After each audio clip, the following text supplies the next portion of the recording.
Hello, and welcome to Understanding Transitional Justice.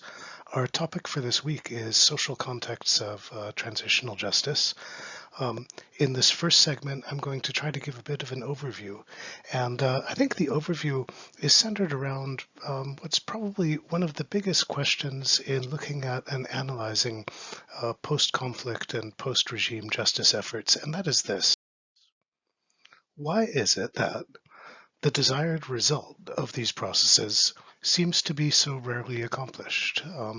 That is, why is it that we do not emerge from transitional justice or post-conflict justice processes with a new shared understanding of history, shared responsibility, use of the past as a source of responsibility toward the future, and for reconciliation and the building of new and peaceful and constructive relationships and democracy? I think that part of the answer to this question might be implied by the way that I've posed the question, and that is that these are very large goals. They are broad, they are ambitious, they are history-making goals. It is possible that they are overly ambitious, that they are unrealistic, that they simply cannot be achieved. And so the fact that they are frequently not achieved shouldn't be surprising to anybody. There is another potential answer, though. And this potential answer looks at aspects of the character of the process and the environment where the process takes place, aspects that might militate against the kinds of resolutions that are sought through post-conflict justice. And probably the most obvious and one of the most influential levels has to do with the degree of political will that is present. How much do actors who are in a position to influence the process really want to achieve the goals that are proposed by post-conflict and post-regime justice initiatives? But there is probably another set of factors that can be equally important, and that is that actors in the social environment and in the political environment where these processes are undertaken act under constraints, act under conditions that are determined, at least in part, hello Stanislav, by their fears, and that this limits the degree of action that they are willing to take. In Mladen Ostojić's book on post-conflict justice in Serbia, he tells the story of when information about a secret mass burial, several secret mass burial sites of ethnic Albanian victims from Kosovo were being discovered, and information about them was coming to be known by investigators and by police. And and people in the government asked the prime minister at the time, Zoran Djindjic, they asked him, what should we do with this information?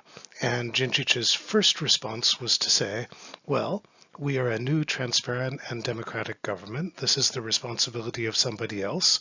We should set an example by being completely honest about everything and releasing all of the information. And then Djindjic asked, how many victims are we talking about here? And they gave him the number of the victims that were known. And he said, this is going to cause a scandal. Let's try to keep it secret. This gives a picture of the kinds of constraints that are involved in the process.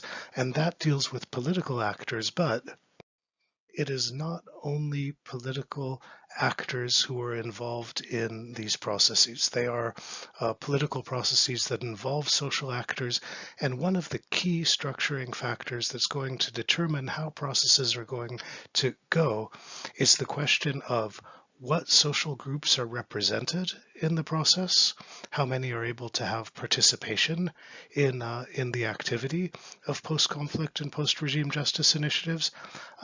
Second, what parts of the public are engaged? How is the public being included? How is it being addressed? How is it being informed?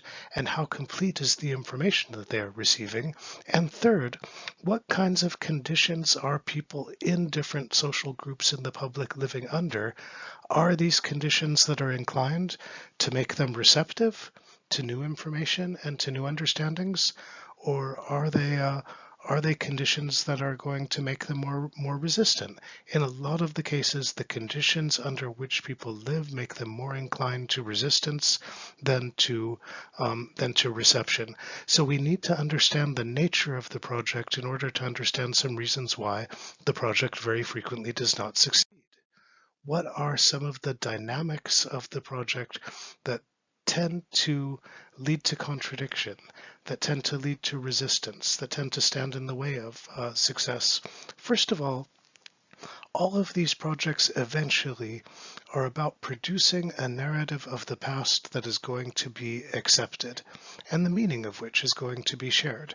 That is, they are projects of intervention into public memory.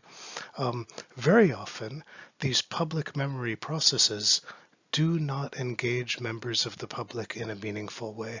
They exclude them from participation entirely or engage them in only a limited way. Second, in any of these processes, one understanding of history is being promoted.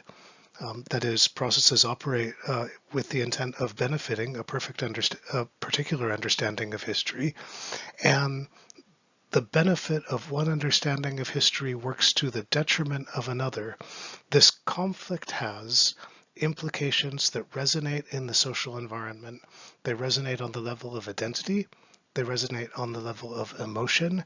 They resonate with political divisions that already exist in the social environment.